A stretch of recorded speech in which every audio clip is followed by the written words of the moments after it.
What makes cafecito such a legendary part of Cuban culture? To quote Donald Schultenbolt, Cuban coffee moves the coffee lover's soul. It's a Roomba in the cup that conjures dreams of Alabama. Cuban coffee has a long history, but its cultural value has always stayed the same. In today's speech, I will share with you what Cuban coffee is, the history behind Cuban coffee and the two main brands, what makes Cuban coffee different than other coffees, the cultural value behind Cuban coffee, and how to make authentic Cuban coffee. So before I dive into the rich history behind Cuban coffee, I need to give you somewhat of a background on what it is. Miles Hudson describes Cuban coffee in Britannica's Café Cubano as a type of espresso originating in Cuba that has been sweetened with sugar during the brewing process. It is typically made by dark roasted, finely ground coffee beans. Cuban coffee is brewed in such a way where it is darker and stronger than any other coffees. One of its main characteristics is espumita, which is a mixture of sugar and espresso that is made during the brewing process. It is different from mechanically produced foam, which you usually see in American coffees, as it is a straight mixture of espresso and sugar, and it is vigorously hand-beaten during the brewing process. There are many different variations of Cuban coffee. There is café con leche, which translates to coffee and milk. It is just straight up milk and Cuban espresso. It can be compared to a latte, but it's usually much stronger than that. Then there's a cortadito, which translates to cut in half. It is half the portions of a café con leche, and it's served in a smaller cup. Then there's a colada. A colada is an entire Cuban cafetera. This is a cafetera. And it is served in a large cup. You cannot drink an entire colada by yourself, as you will probably go into cardiac arrest, but it's usually shared amongst friends and in little shot glasses. Now that you know what Cuban coffee is, it is imperative that you know the rich history behind Cuban coffee. Coffee was first introduced to Cuba in 1748 from Hispaniola by José Antonio Gilabert. It took about 40 years for the coffee business to truly prosper in Cuba. In the 1790s, when the coffee business really boomed, Cuba shipped 1,400,000 16-kilogram sacks of coffee, mainly to Spain. The coffee business, like I said, was really booming at this time, since Haiti, its main competitor, was removed from the picture because of the Haitian Revolution. In his article, A New Opportunity with Cuban Coffee, David Schultenberg states that the island's coffee culture was reinforced by the arrival of French planter refugees fleeing Haiti. In Cuba, they planted and prospered.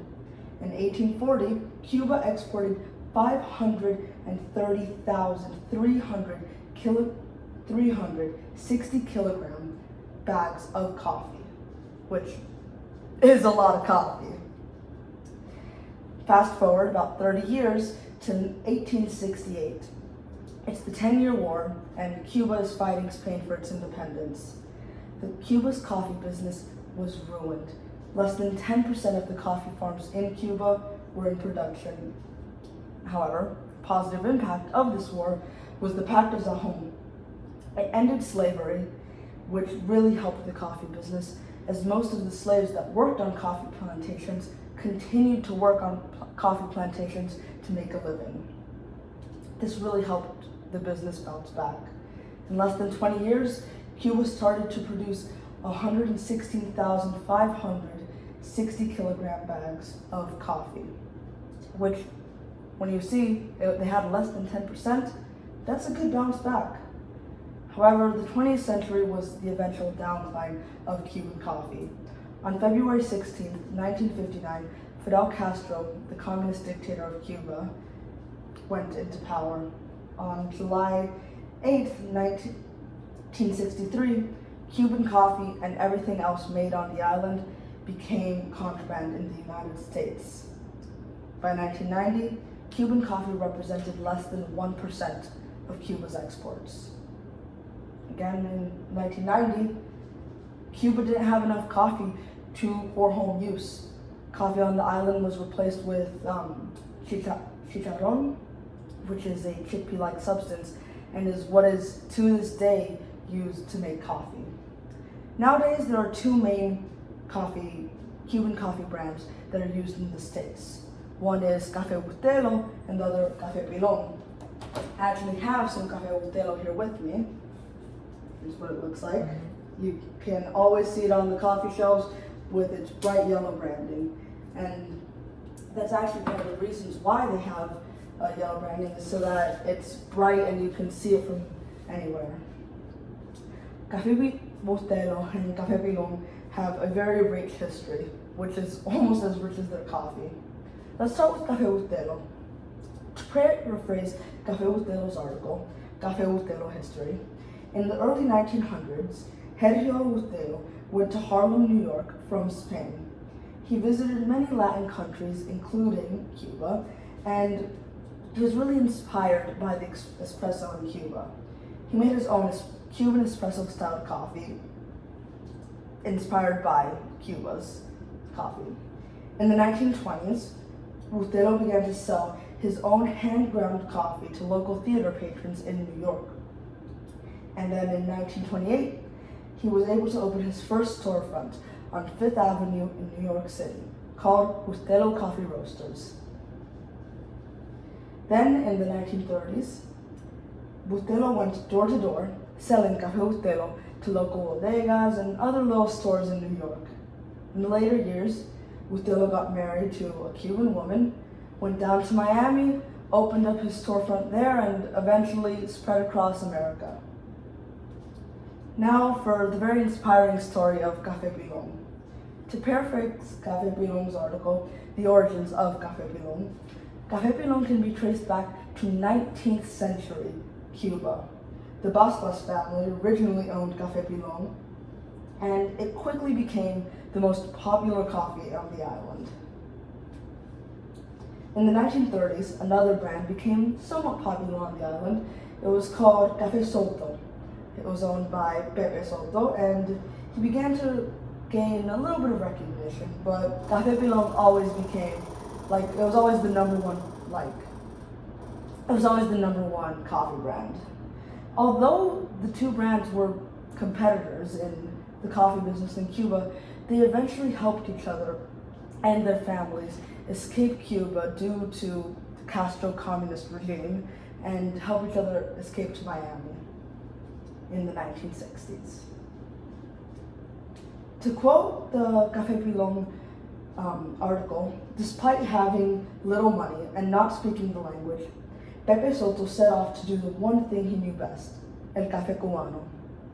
Pepe and his sons created their formula of Cuban-style coffee and sold it door to door in Miami, gathering a list of names and addresses of customers, and they would ask their customers if they knew anyone else who they would be able to deliver pure Cuban coffee to once a week. As Pepe and his sons grew older and they began to expand all over Miami, they were able to deliver a taste of the homeland to the Cuban community in Miami. Manuel Bascuas, the owner of Café Pilón, ended up retiring, and he sold his business to American contractors who knew very little about Cuban coffee. Manuel actually went to Pepe Soto and offered to sell him the brand, but Soto wanted to keep his own brand in hoping that his family name would be able to grow.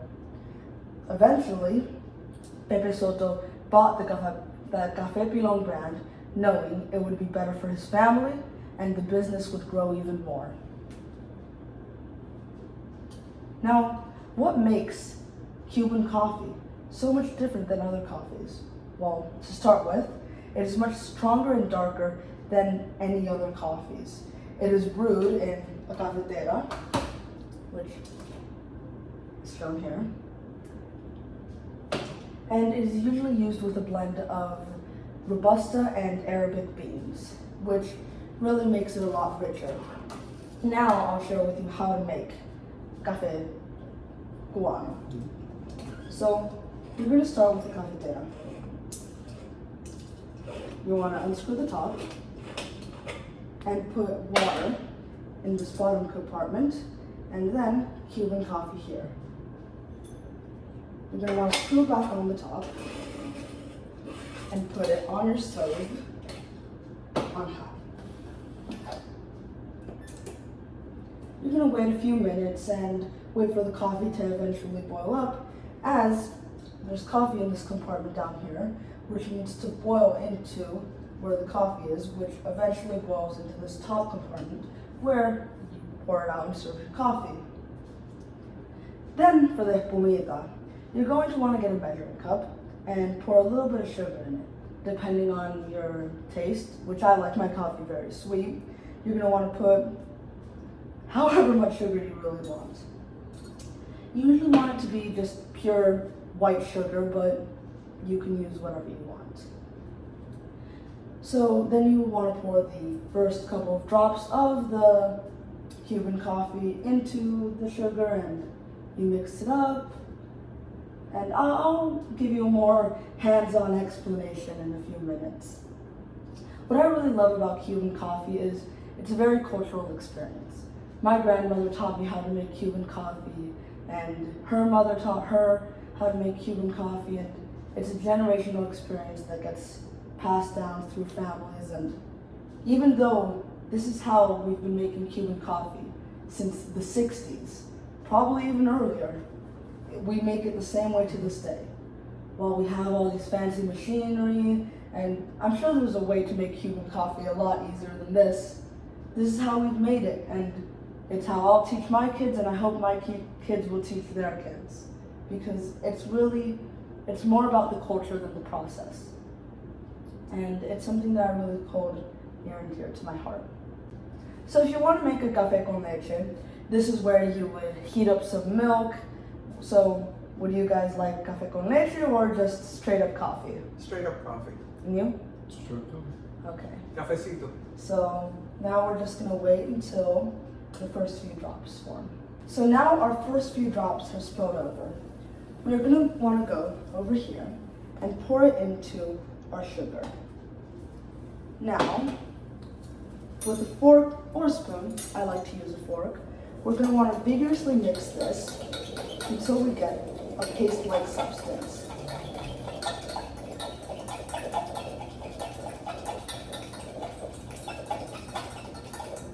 We're going to want to end up with a paste that looks like this. Then, we're going to want to pour the rest of our café cubano in to here. We're going to turn off the stove and continue with just a little bit of mixture in order to get the rest of the sugar off the bottom.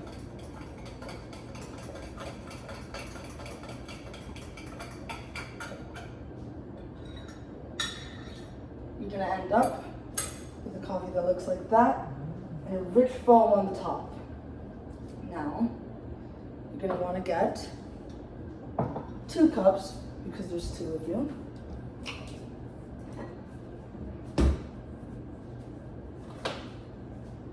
And pour just a little bit of coffee, because Cuban coffee is very strong, into the 2 of them.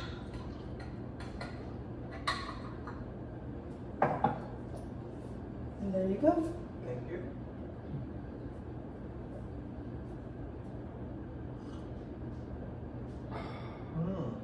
Super. Delicioso. Thank you. Delicioso. I hope you enjoyed today's feed. When we hear that it has overflowed, then we want to put those first few drops that flow over into our sugar mixture. We just need to wait a few more seconds and that will happen.